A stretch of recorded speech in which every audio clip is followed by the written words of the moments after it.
নমস্কার বন্ধুরা, আমার নাম রাহুল আর আপনারা দেখছেন কোডেক্স রাহুল। এটা আমাদের ফ্লেক্সবক্স রিলেটেড 7th টিউটোরিয়াল। আজকে আমরা ফ্লেক্সবক্সে যে প্রপার্টিসটা নিয়ে আলোচনা করব সেটা হলো অ্যালাইন আইটেম। অ্যালাইন আইটেমসের টোটাল 5টা ভ্যালু আছে: flex start, flex end, centre, stretch and baseline.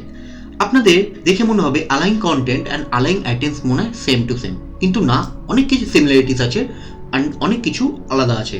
তবে আমি সিমিলারিটিসের দিকে আজকে যাব না, আমি আপনাদেরকে জাস্ট দেখাবো যে অ্যালাইন আইটেমসের ভ্যালুগুলো কি করে আমরা ইমপ্লিমেন্ট করতে পারি। তো চলুন চলে যাই আমাদের কোড এডিটর। আমরা আমাদের কোড এডিটরে চলে এসেছি। আমাদের এখানে ফ্লেক্সবক্সের 4টে বক্স নেওয়া আছে। আমাদের ফ্লেক্সবক্স মেন র্যাপারের ডিসপ্লে ফ্লেক্স দেওয়া আছে, একটা গ্রে কালার নেওয়া আছে ব্যাকগ্রাউন্ডে, আর একটা প্যাডিং দেওয়া আছে। আর আমাদের যেটা মেন কন্টেনার আছে সেখানে ম্যাক্স উইথ এন্ড মার্জিন দেওয়া আছে, ঠিক আছে।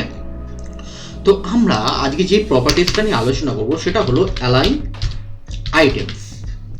ওকে, সো অ্যালাইন আইটেমসে আমি বলেছিলাম টোটাল 5টা ভ্যালু আছে। তো ফার্স্ট ভ্যালুটা যেটা নিয়ে আমরা আলোচনা করবো সেটা হচ্ছে ফ্লেক্স স্টার্ট। Flakes start. তো এখন আমরা কিছু বুঝতে পারবো না অ্যাকচুয়ালি ফ্লেক্স স্টার্টের কি। আমরা অ্যাকচুয়ালি এক কাজ করি, আমাদের যে মেন ফ্লেক্স বক্সের যে মেন র্যাপারটা আছে সেখানে আমরা একটা হাইট দিই।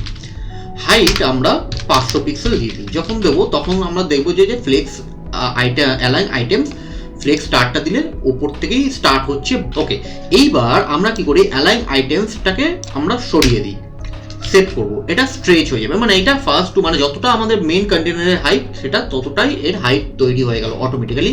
তার মানে এর ডিফল্ট ভ্যালু যত, মানে এর যদি মেন কন্টেনারের হাইট যদি থাকে তাহলে এর ডিফল্ট ভ্যালু কিন্তু পাল্টে হয়ে যায় স্ট্রেচ।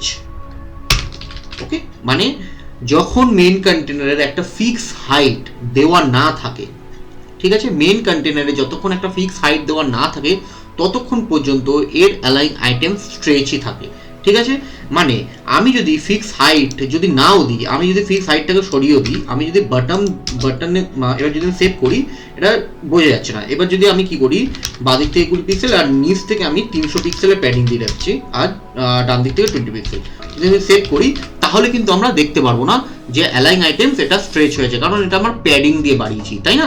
তার মানে অ্যালাইন আইটেম স্ট্রেচ তখনই কাজ করবে যদি কিনা এর হাইট হয়, এর হাইট আমরা একটা ফিক্স একটা হাইট দিই, তখন এর ডিফল্ট ভ্যালু হয়ে যায় অ্যালাইন আইটেম স্ট্রেচ। বোঝা গেল? এবার আমরা এখানে করে দিই ফ্লেক্স স্টার্ট। ফ্লেক্স স্টার্ট দিলে এটা একদম টপ থেকে শুরু হবে। আমরা যদি এটাকে ফ্লেক্স এন্ড করে দিই তাহলে এটা একদম বটম থেকে শুরু হচ্ছে। আমরা যদি এবার অ্যালাইন আইটেমস সেন্টার করি তাহলে এটা একদম মিডল বরাবর থাকবে, ঠিক আছে।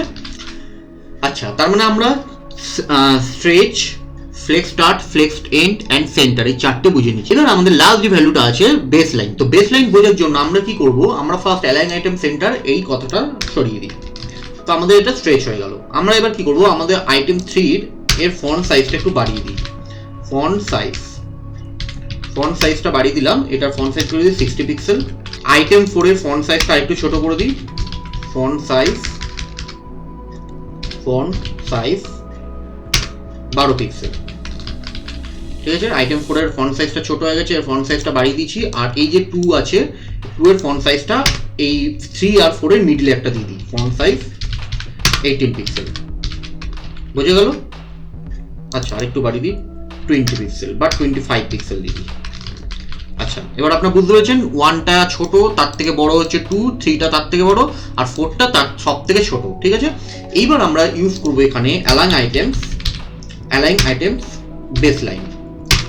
যেই সেভ করবো সেই আপনারা একটা জিনিস দেখবেন যে প্রত্যেকটা টেক্সটের এই যে একদম বটমটা আছে, কিনারাটা আছে, বটমের যে কিনারাটা আছে, এই 1 এর শেষ, 2 এর শেষ, 3 এর শেষ, 4 এর শেষ, সব কিছু কিন্তু একই লাইনে আছে, তাই না। এটার কাজ হলো বেস লাইনের কাজ। তাহলে নিশ্চয়ই আপনারা বুঝতে পেরেছেন বেস লাইনের কাজটা কি। তাহলে আমি আপনাদেরকে এই অ্যালাইন আইটেমস প্রপার্টিসের যে 5টা ভ্যালু আছে প্রত্যেকটা আমি বুঝিয়ে দিতে পেরেছি।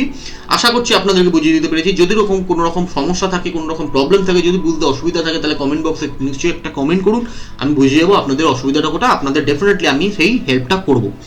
আর আমাদের যদি ভিডিওটা ভালো লেগে থাকে তাহলে একটা থামস আপ করে দেবেন, মানে একটা লাইক করে দেবেন, আমার একটা মোটিভেশনে কাজ করবে।